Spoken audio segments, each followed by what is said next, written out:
For a game that has already existed for 4 years, Genshin is lagging behind its competitors severely. Even Tower of Fantasy, with its clunky interface and small player base, were able to give the players the double jump, mid-air sprint, and also mid-air combat. To be able to improve the experience of the players, we are also given a free motorcycle as well as free boots that we could wear as we traverse through the land. The shoes that were given allow us to sprint up walls, and it made the playing experience so much better. After Tower of Fantasy came Honkai Star Rail, the game that was made by Hoyo themselves. While Genshin was still lagging behind with their 160 resin, Honkai Star Rail has already given the players a resin refill as well as 240 resin. Also, when farming for artifacts, players are allowed to choose the number of times that they would like to do the domain, having the support friend from co-op as a means to speed up the entire process. In Honkai Star Rail, players are also able to use a fast forward button while going AFK, even fighting something as tenacious as the Abyss. So the difference between Honkai Star Rail and Genshin caused an uproar, and that's when the quote "Genshin could never" became apparent in the gacha space. This whole Genshin could never saga became worse when Wuthering Waves was released, with Wuthering Waves releasing their standard banners with Wuthering Waves providing separate banners for their weapons as well as characters. As such, players could choose to get a 5-star weapon early on or a 5-star character. Seeing how generous and thoughtful these other games were, it is clear that MiHoYo Genshin is missing something. So, what's stopping Genshin from improving? Hey guys, it's Kit here, and following my Genshin Sucks video, I decided to follow through with why I think that Genshin is not improving, and I think one of the biggest problem is the fake hype. So when the gacha creators of Genshin know that there are some apparent issues with the game, they still choose to play the game by paying for the characters. For example, many players were already complaining about how Silali and Mavoika are released before the Lantern Rite event, but instead of advocating for that, many of these gacha creators for Genshin chose to wish for Mavoika, and even C6 are 5ing her. The most annoying thing was that these creators hopped onto Twitter saying that the game sucks, and yet still choose to say that the game is insane. As the players with the loudest voice, having the Genshin creators say that the update was insane when it's not, is giving Hoyo a good impression that nothing is wrong with the game. Because the thing is, if these Hoyoverse creators are not honest with their words, Hoyoverse doesn't need a reason to improve their game, because they know that they don't have to take the word seriously. Even if Genshin were to not improve, these Genshin creators would still pay for the battle pass, still pay for the characters, and it's horrible that Mabuika is the one with all the quality of life changes. These quality of life changes can actually be provided in the Natlan update, and I'm sure many people would appreciate that. But instead of giving players that, Hoyoverse went the other way round. And the Genshin creators, instead of complaining about it, still continue to say that the update is insane when it's not. The live stream should have already been an avenue for the content creators to complain about all these issues, but for some reason, I guess their livelihood, they are unable to do so. Another problem with all this fake hype is that if people like Tectone were to start sounding out about these issues, people will say that he's just a Kuro bot, or he didn't play play through Genshin and why he's not playing Genshin but still talking about it. I think the reason why many content creators are still talking about Genshin, why many people are still talking about Genshin despite not playing it, is because we genuinely wanted to improve.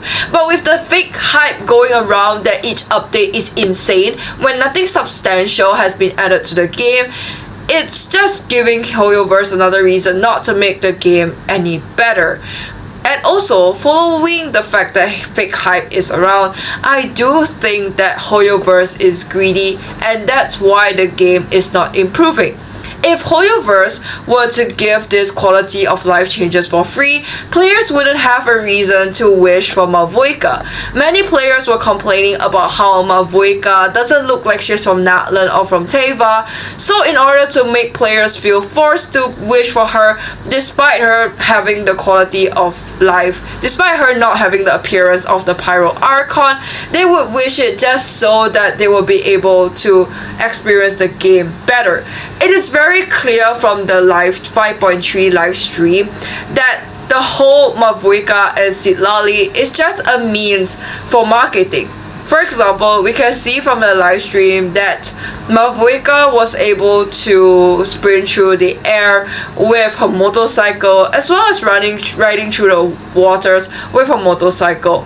Well, Furina was a good character to implement that. Having the Pyro Archon to do that is just a shitty move. And again, it doesn't help that these content creators are not wishing on the banners, you know. I think that Tactone has really made a lot of effort to talk about why Genshin sucks, but he has also received his fair share of backlash, and I can understand where he's coming from.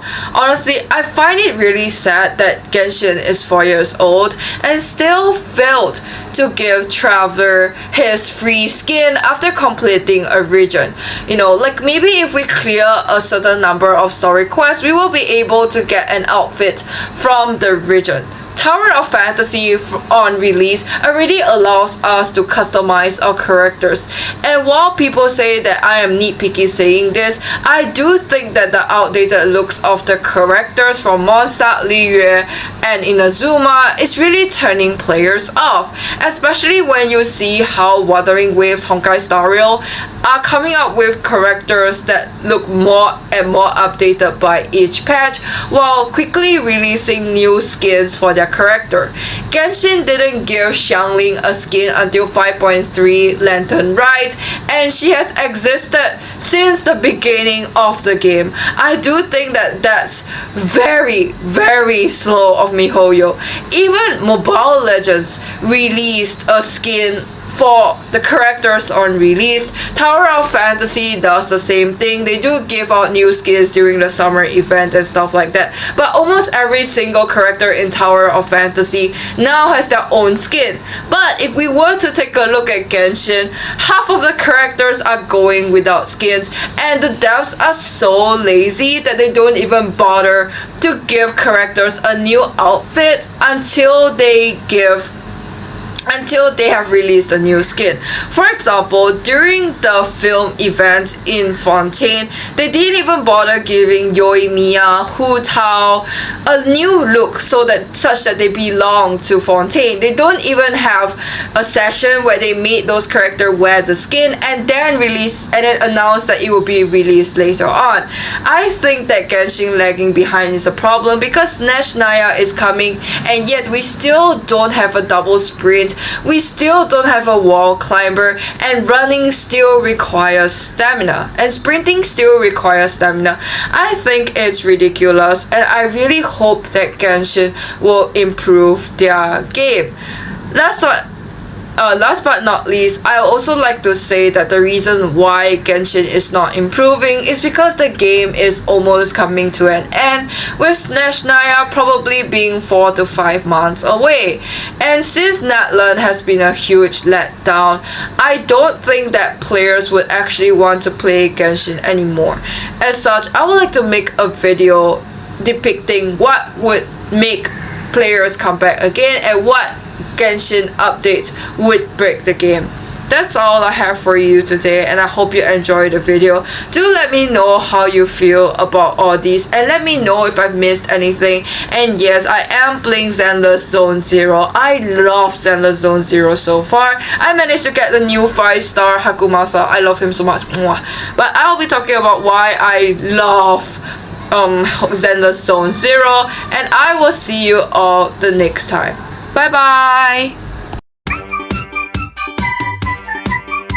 Alright guys, so this is kind of like an outro, but I just realized upon like trying to edit my video that I didn't talk about how I feel that it's culturally disrespectful for the characters in Genshin not to be wearing new outfits when they visit the nations, you know. It's like when we are in Dragonspine, we are still running with our belly exposed, you know, and I feel that Genshin should really add a new outfit for our traveler based on the different regions. You know, I really do think that Genshin should release a new skin for every single character when a new nation is out, just so that we could have the other experience. You know, I mean, you can't expect Venti to be wearing his long sleeve in some place as hot as Sumeru and Natlan, and I really hope that Genshin will add these changes, but I will talk about them in a future video. So peace out, and this is the real ending. So bye bye.